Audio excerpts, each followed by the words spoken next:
And now, it's time for another Dice Tower review with Tom Vasel.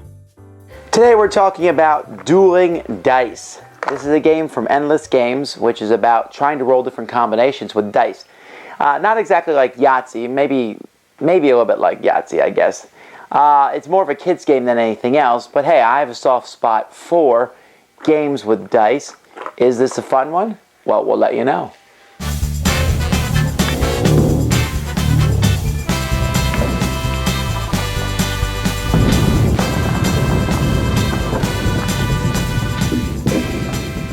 Alright, so here's Dueling Dice, and I'm showing you the box because I want to show you how it works.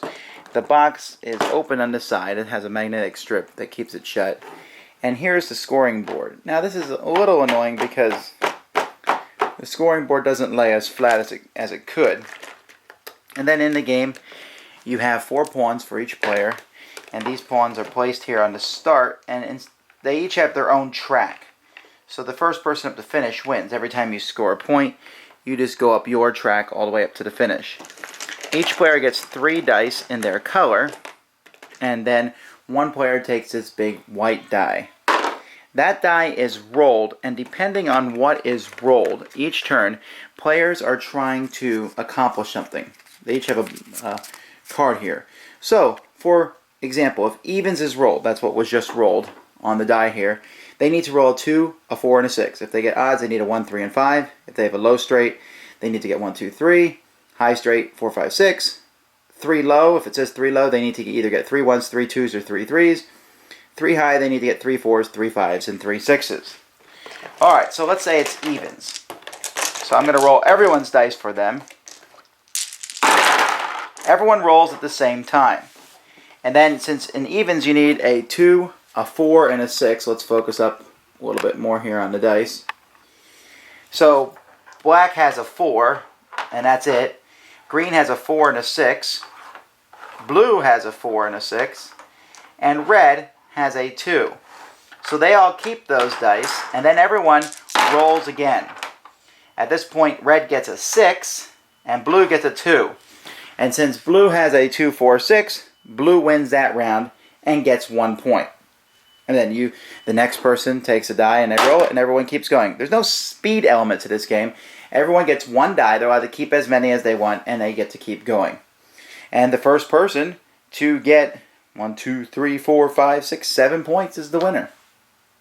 Alright, so here we have Dueling Dice. Let me be frank, I don't like the game at all. There's really no strategy to it. You roll, you keep the dice that make sense to keep, and you keep going. There's no real picking. I guess the only choice you might have is when you roll 1 6 and 2 4s, and you say and you need to roll 3 4s, 3 5s, or 3 6s, and you keep the 4s. Other than that, it's a nice production, nice little box, but not a game that I'm interested in playing. But let's see what the kids think. What do you think? I like Dueling Dice because when we roll the dice, I like the high ones because they're way more easier to get. All right, Holly? I like it because when you roll, it tells you like a lot of things to do, and you move it, and it's really fun. All right, that's two likes to 1 dislike. I don't really like the game because there's nothing really to it. All you do is roll the dice, and it's kind of a luck game. Well, there you go. Well, okay, that's undisputable, folks. It is a luck game. Obviously, the 2 younger girls liked it. Melanie and I, not so much. I have maybe stronger feelings than that. But, I can see some people enjoying this game, but realize your choices in it are 0. Thanks for joining us today. For more written, audio, and video reviews, as well as the #1 board game podcast, check out the website at www.thedicetower.com. Until then, this is Eric Summerer, and you've been watching The Dice Tower.